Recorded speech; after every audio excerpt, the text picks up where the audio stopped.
Hello children and welcome to the digital learning platform of Winsome International School. Today we are going to end the chapter by studying the last topic, and that is competition and uncertain employment. तो हमने last class पढ़ा कि globalisation से होता क्या है। Globalisation से सबसे पहले होता है कंपटीशन। कंपटीशन बहुत बढ़ जाता है बिकॉज बाहर के प्रोडक्ट्स इंडिया में जब आ जाते हैं तो कॉम्पिटिटर्स बहुत ज्यादा बढ़ जाते हैं। लास्ट क्लास हमने पढ़ा था कि रवि एक सेलर था, एक मैन्युफैक्चरर था कैपेसिटर्स का।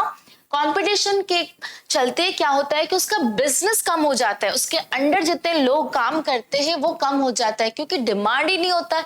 अगर प्रोडक्ट का डिमांड नहीं होगा तो आप प्रोड्यूस कैसे करोगे? अगर आप प्रोड्यूस नहीं करोगे तो आपको अपना नंबर ऑफ एम्प्लॉयर्स कम करने पड़ते हैं। तो unemployment is directly related with globalisation. Globalisation के कारण अनएम्प्लॉयमेंट बहुत हो रहा है क्योंकि मैन्युफैक्चरिंग नहीं हो रहा है, लोग कंपीट ही नहीं कर पा रहे, इसीलिए लोगों को निकाल दिया जा रहा है from employment. Let's study what is this unemployment. Now, competition and uncertain employment. Globalization and the pressure of competition have substantially changed the life of the workers. Now, क्या होता है कि workers को जब workers काम करते हैं पर उनको लगता है कि हम जो produce कर रहे हैं, हम जो manufacture कर रहे हैं, उसको कोई खरीद ही नहीं रहा है। क्यों? क्योंकि सब चाइना के प्रोडक्ट्स यूज कर रहे हैं, इंडियन प्रोडक्ट्स तो कोई यूज ही नहीं कर रहा है। तो चाइना के प्रोडक्ट्स का डिमांड बढ़ गया है, हमारे प्रोडक्ट्स का डिमांड घट गया है ना। अगर डिमांड ही नहीं है तो आप तो प्रोड्यूस ही नहीं करोगे, प्रोड्यूस अगर करोगे ही नहीं तो आप इतने लोगों को, वर्कर को रखोगे क्यों? मेरे फैक्ट्री में हजार वर्कर्स है बट कुछ काम ही नहीं है, प्रोडक्शन करना ही नहीं है। जब सेलिंग ही नहीं हो रहा है तो मैं प्रोड्यूस करूंगा ही नहीं, एंड अगर मैं प्रोड्यूस ही नहीं करूंगा तो वर्कर्स को मैं फालतू पैसे क्यों दूंगा? तो मैं क्या करूंगा कि मैं निकाल दूंगा, वर्कर्स को निकाल दूंगा। तो अनसर्टेन एम्प्लॉयमेंट, देयर वर्क और there employment is not fixed. Faced with growing competition, most employers these days prefer to employ workers flexibly. Flexibly means now suppose demand बहुत ज्यादा आ गया है, ठीक है, चाइना के प्रोडक्ट्स का डिमांड इस सीजन में नहीं है। now suppose इस सीजन में अगर चाइना का टॉयज का डिमांड इस सीजन में नहीं है तो क्या करेंगे? हम अपना टॉयज मैन्युफैक्चर करेंगे। अपना टॉयज मैन्युफैक्चर करने के लिए मुझे लोग चाहिए तो मैं बहुत सारे वर्कर्स को हायर करूंगी।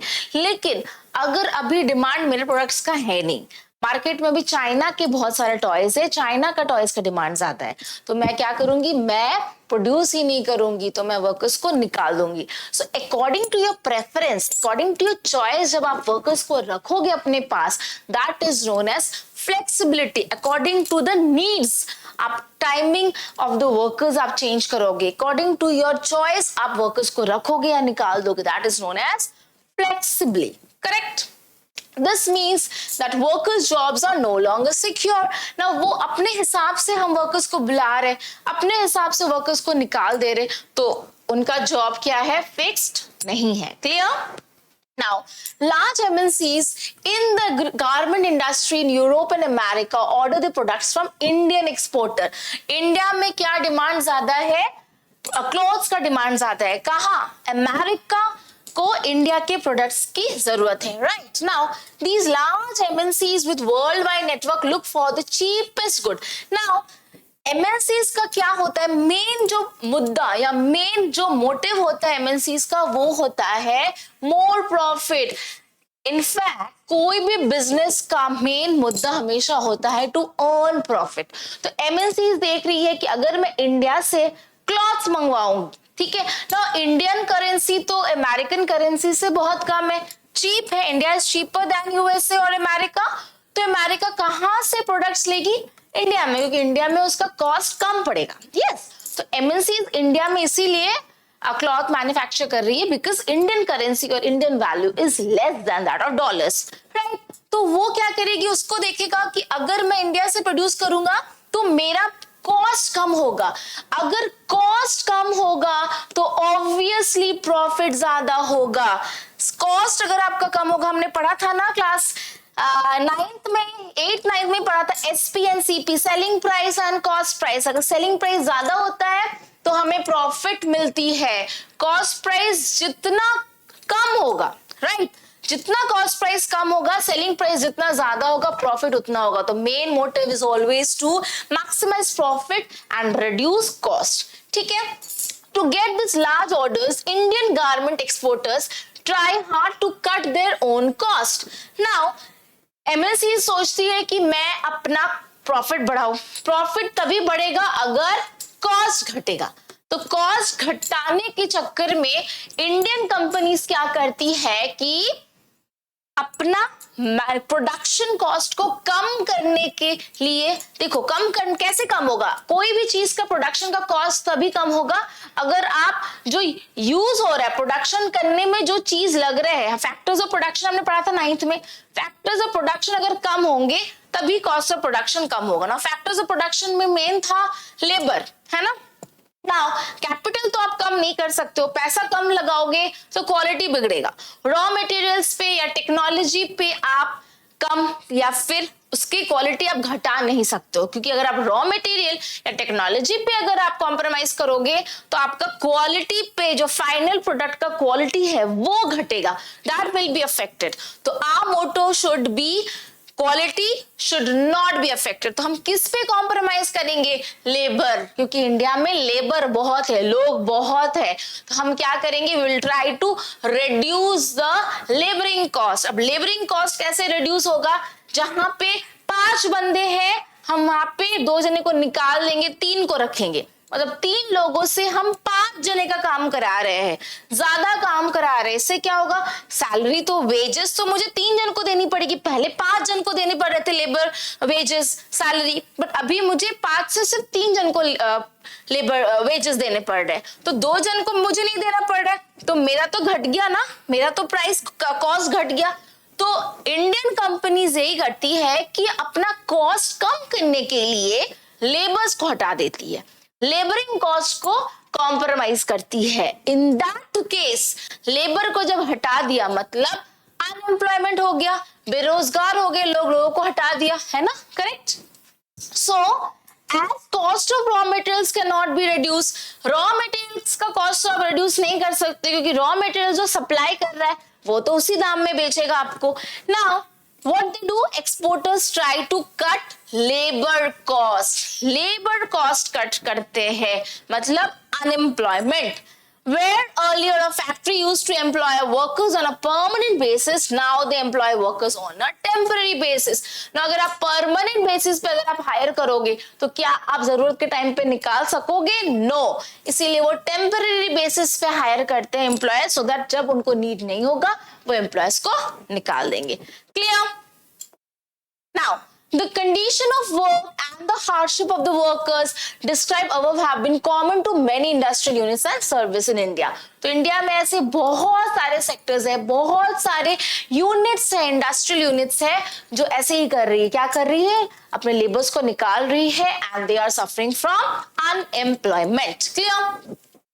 Most workers today are employed in the unorganized sector. Now, unorganized sector क्या होता है? Unorganized sector वो होता है जहां पे no rules या policies, guidelines कुछ नहीं होते, वो अपने हिसाब से करते हैं। गवर्नमेंट के गाइडलाइंस या गवर्नमेंट के पॉलिसीज या फिर जो चल रहा है आसपास उसके गाइडलाइंस के हिसाब से वो फॉलो नहीं करते, वो अपना पॉलिसीज, अपना रूल्स फॉलो करते। That is known as an unorganised sector. So unorganised sector में बहुत सारे वर्कर्स काम कर रहे हैं, क्योंकि वहां पे जब मन तब आप निकाल सकते हो, परमानेंट बेसिस पे हायर नहीं करते हैं, टेम्पररी बेसिस पे वर्कर्स को हम हायर करते हैं। So moreover, increasingly conditions of work in the organized sector have come to resemble the unorganized sector. Now, unorganized sector में तो ये है ही है कि आप जब चाहो वर्कर्स को ला सकते हो, जब चाहो निकाल सकते हो। लेकिन अभी कंपटीशन इतना बढ़ गया है, ग्लोबलाइजेशन के चलते क्या हुआ है, अनऑर्गेनाइज सेक्टर के तरह ऑर्गेनाइज सेक्टर में भी लोगों को निकाल दिया जा रहा है, बिकॉज काम नहीं है एंड लेबर कॉस्ट पे हम कॉम्प्रोमाइज कर रहे हैं। That's why we are kicking out employers, जो कि ऑर्गेनाइज सेक्टर का रूल नहीं है। सो ऑर्गेनाइज सेक्टर धीरे धीरे अनऑर्गेनाइज सेक्टर के जैसे बन जा रहा है, फ्लेक्सिबिलिटी आ रहा है, जब चाहे वर्कर्स को रखो, जब चाहे निकाल दो, no job security. Clear? Next, In what ways has competition affected workers, Indian exporters and foreign MNCs in the garment industry? Now the first one is workers. Now हमें पता है कि workers को किस तरह से लॉस हुआ है. वर्कर्स को अनएम्प्लॉयमेंट या जॉब लॉस हो रहा है ना, जब मन चाहे निकाल दे रहे हैं हम, वेजेस भी उनको कम दे रहे हैं. वाई? बिकॉज कंपटीशन इतना है कि हम दूसरे कंट्रीज का डिमांड, दूसरे कंट्रीज का प्रोडक्ट इतना ज्यादा है कि हमारे जो प्रोडक्ट्स है, हमारे कंट्री में कोई हमारे प्रोडक्ट्स ले नहीं रहा है, तो वर्कर्स को जॉब से निकाल दिया जा रहा है. इंडियन एक्सपोर्टर्स को क्या, और इंडियन एक्सपोर्टर्स जो अपने अंडर में जो वर्कर्स को रख रहे हैं वो उनको टेम्पररी बेसिस पे रख रहे हैं, टेम्पररी बेसिस पे रख रहे, परमानेंट बेसिस पे नहीं रख रहे, क्योंकि परमानेंट बेसिस पे रखेंगे तो आप निकाल नहीं सकोगे फालतू के, आपको उसको वेजेस देने पड़ेंगे. And what is happening to the MNCs? MNCs are earning profit and reducing cost. उनका खर्चा तो कम हो जा रहा है, क्योंकि एमएनसीज क्या करती है, जिस जगह पे आपको चीप रॉ मटेरियल्स मिलेगा उसी जगह पे वो सेटअप करती है. तो इसी बहाने, क्योंकि कंपटीशन इतना बढ़ गया, तो उसका प्रॉफिट हमेशा बढ़ता है एंड अपना कॉस्ट घटाता है. क्लियर?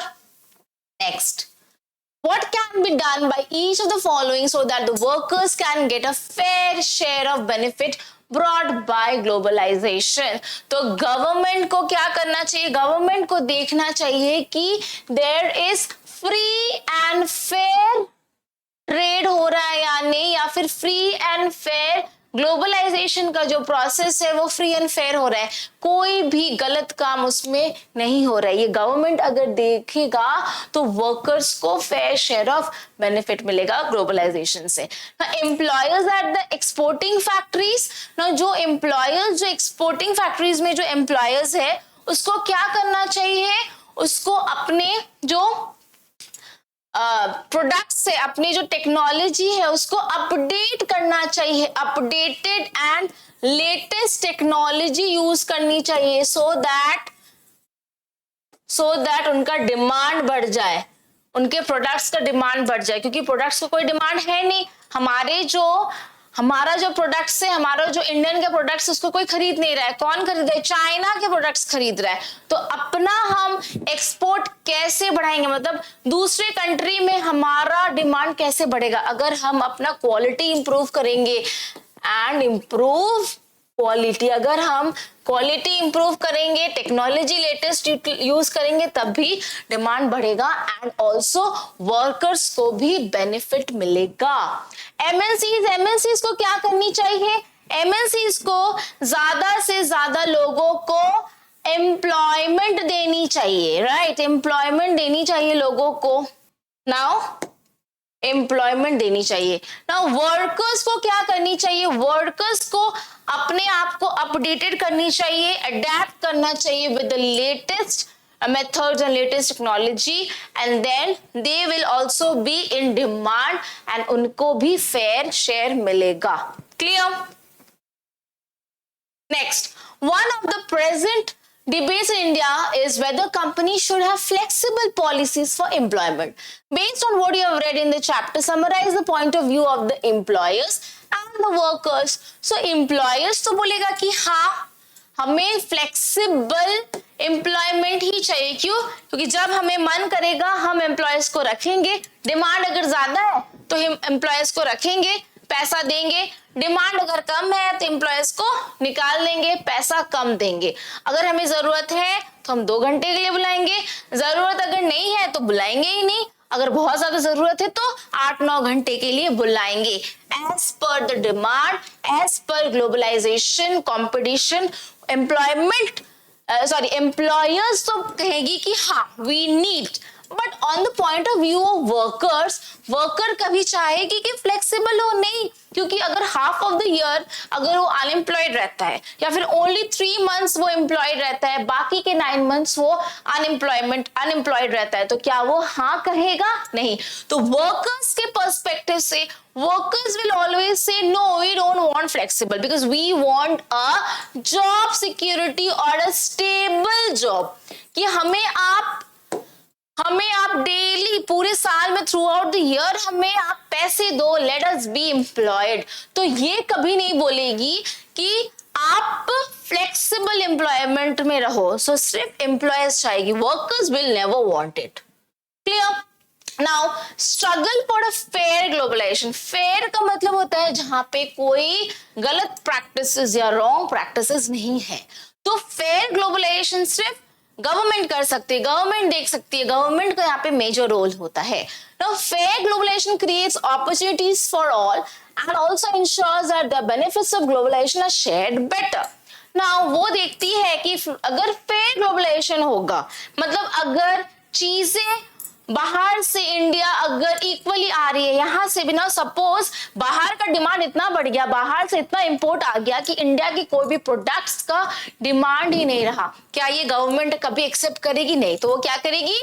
जो ट्रेड बैरियर्स है, कस्टम ड्यूटी, एक्सपोर्ट ड्यूटी बढ़ा देगी। So these are some of the policies जो कि हम at the time of globalisation, time of trade हम यूज करते। तो government plays a very important role. तो गवर्नमेंट ये देखेगा कि फेयर हो रहा है, गवर्नमेंट ये देखेगा कि कोई लॉस में नहीं है।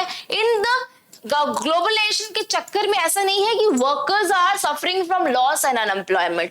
तो ये गवर्नमेंट देखेगी कि each and every one is benefited from globalization. So the government can play a major role in making this possible. Now, how can the government make? First, it can ensure that labor laws are properly implemented. Labor laws क्या बोलती है? Labor laws बोलती है कि आप जब चाहे किसी को निकाल नहीं सकते हो, एक जॉब सिक्योरिटी देना पड़ेगा, तनख्वाह हर मंथ देना पड़ेगा। तो गवर्नमेंट कहेगी कि अगर आप लेबर लॉज फॉलो करोगे, मतलब there will be no unemployment and workers will not suffer. Second, it can support small producers to improve their performance. हमने लास्ट क्लास में पढ़ा था कि गवर्नमेंट के पास एड होता है, गवर्नमेंट पैसा देके, फाइनेंशियल हेल्प देके सपोर्ट कर सकती है वर्कर्स को अपना बिजनेस बनाने में या बढ़ाने में। If necessary, the government can use trade and investment barriers. मैंने अभी बोला कि अगर गवर्नमेंट को लग रहा है कि इंपोर्ट बहुत ज्यादा इंपोर्ट हो गया है, अपना होम प्रोडक्ट्स का कोई डिमांड नहीं है, तो गवर्नमेंट क्या करेगी? गवर्नमेंट ट्रेड बैरियर्स बढ़ा देगी, कस्टम ड्यूटी बढ़ा देगी, इंपोर्ट ड्यूटी बढ़ा देगी। Clear? It can negotiate at the WTO for fair rules. वो बोल सकती है, WTO बहुत हेड है, WTO सबसे ऊपर है, उसके नीचे है हमारा गवर्नमेंट। तो WTO पूरा वर्ल्ड का देखता है, राइट? तो गवर्नमेंट WTO को बोलेगा कि देखो मेरा कंट्री है ना, वो लॉस में जा रहा है, ग्लोबलाइजेशन के चक्कर में मेरा कंट्री का प्रोडक्ट्स को यूज नहीं कर रहा है, सब दूसरे कंट्रीज के प्रोडक्ट्स यूज कर रहे हैं and my country people are suffering. तो वो WTO को बोलेगा कि आप ऐसा कुछ बोलो, ऐसा कुछ करो, ऐसा कुछ रूल्स निकालो सो दैट ये पॉलिसी बहुत फेयर हो जाए एंड मेरे कंट्रीमैन को भी प्रॉफिट मिले। So it will ask from WTO कि WTO करता धरता वर्ल्ड ट्रेड ऑर्गेनाइजेशन करता धरता है ग्लोबलाइजेशन का या फिर ट्रेड का। Next, it can also align with other developing countries with similar interest to fight against the domination of developed countries. Developed जो कंट्रीज होती है वो बहुत तेज होती है, वो अपने प्रोडक्ट्स जान के अच्छे अच्छे latest technology, latest methods use करके अच्छे अच्छे प्रोडक्ट्स बेचती है एंड देन उनका हमारी कंट्री में भी उस कंट्रीज का प्रोडक्ट का डिमांड बढ़ जाता है। तो क्या करेगी गवर्नमेंट? देखेगी चलो डेवलप्ड कंट्रीज के टक्कर में आने के लिए हम आप एक यूनिटी बनाते हैं। किसके साथ यूनिटी बनाएंगे, किसके साथ ग्रुप बनाएंगे? Developing countries. India is a developing country, वो डेवलप्ड नहीं है। If we talk about USA, US is a developed. USA के जो टेक्नोलॉजीज है, मेथड्स है, all the each and every techniques है, all are updated version.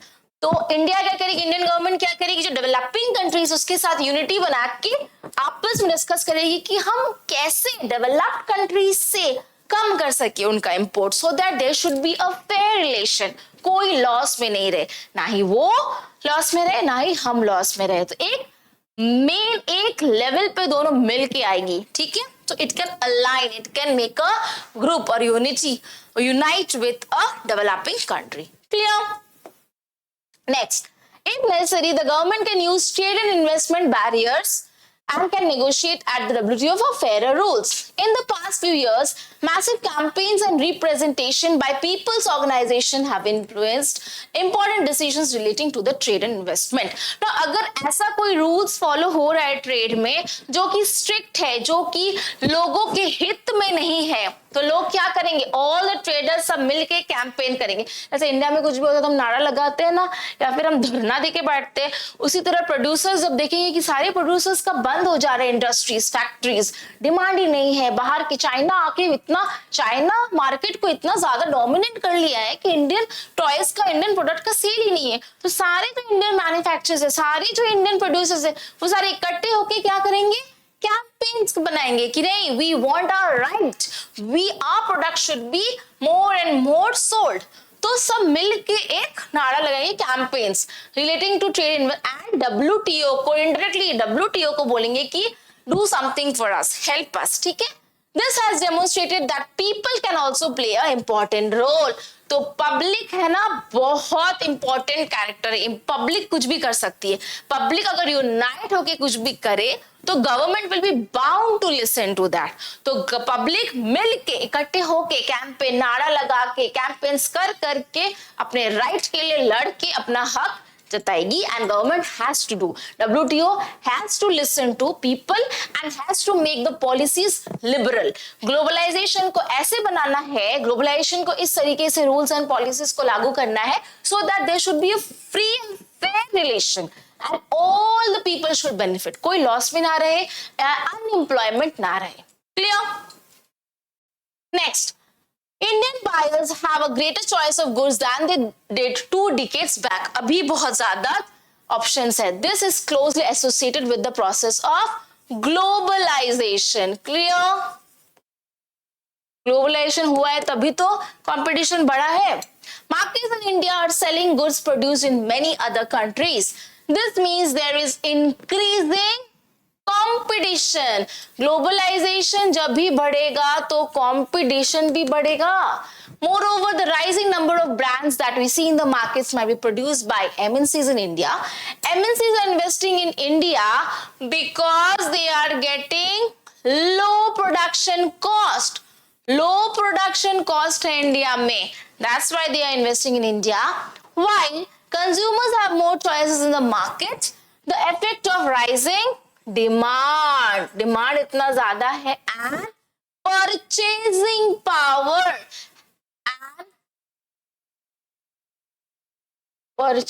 Power, लोगों का परचेजिंग पावर बढ़ गया क्योंकि इंडियन प्रोडक्ट्स के तो दाम गिर गए एंड वो सस्ता हो गया, तो हमारी खरीदने की क्षमता बढ़ गई है। Effect of rising demand and purchasing power has meant greater trade among producers के बीच में ट्रेड बहुत ज्यादा बढ़ गया है। Clear? Choose the most appropriate option.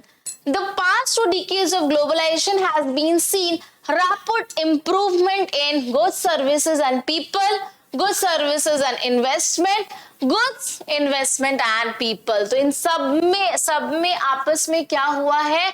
बहुत ज्यादा ग्लोबलाइजेशन में मूवमेंट हुआ है। लोग भी मूव कर रहे हैं, सर्विसेज भी मूव हो रहा है, गुड्स भी मूव हो रहा है। Clear? Next, the most common route for investment by MNCs in countries around the world is to set up new factory. नहीं, क्या मेन है इन्वेस्टमेंट? MNCs का इन्वेस्टमेंट क्या हो रहा है? To buy existing local companies, to buy local companies को खरीदना चाहती है, इसीलिए ज्यादा MNCs में इन्वेस्टमेंट हो रही है। Clear? Globalization has led to improvement in living condition of all the people in the developed countries, of workers in developing countries, none of the above, क्योंकि अभी तक ये पता ही नहीं है कि डेवलपिंग है या डेवलप्ड है, कहीं कहीं डेवलप्ड, तो ये फिक्स नहीं है कि कौन सी कंट्रीज में इंप्रूवमेंट स्पेसिफिकली हुआ है। Clear? So here we have come to the end of the chapter, and in this chapter हमने क्या क्या पढ़ा? ग्लोबलाइजेशन पढ़ा, लिबरलाइजेशन पढ़ा, वर्ल्ड ट्रेड ऑर्गेनाइजेशन पढ़ा, ट्रेड बैरियर्स पढ़ा, क्यों होता है ये ट्रेड बैरियर्स, किस लिए होता है, ट्रेड को बढ़ाने के लिए क्या करते हैं, एंड हम कब पॉलिसीज को बढ़ाते, कब गवर्नमेंट कब ट्रेड बैरियर्स लगाती है, कब घटाती है। हमने स्टोरीज भी पढ़े इस चैप्टर में कि कैसे कंपटीशन के चलते बिजनेस खत्म हो जाता है। कंपटीशन किस लिए बढ़ता है? दूसरे कंट्री का जब प्रोडक्ट ज्यादा होने लगता है कंपटीशन बढ़ता है, एंड कंपटीशन के चक्कर में अनएम्प्लॉयमेंट भी होता है। And government plays a very major role in this globalization. Government ही देख सकती है कि लोगों को बेनिफिट हो रहा है या नहीं, या फिर गवर्नमेंट ही देख सकती है कि all the people are being equally benefited. Clear? And last हमने ये भी पढ़ा कि पब्लिक भी बहुत बड़ी चीज है। पब्लिक सब मिलके कैंपेन करके वर्ल्ड ट्रेड ऑर्गेनाइजेशन को बोल सकती है कि हमारे जो पॉलिसीज है उसको फेयर करो, उसको लिबरल करो। Clear? I hope the chapter is very clear. It's very important and one of the most interesting chapter. Still, if you have any doubt, you can always ask in our Winsome Digital Learning platform, and we are there to help you. Till then, take care and bye-bye. Thank you.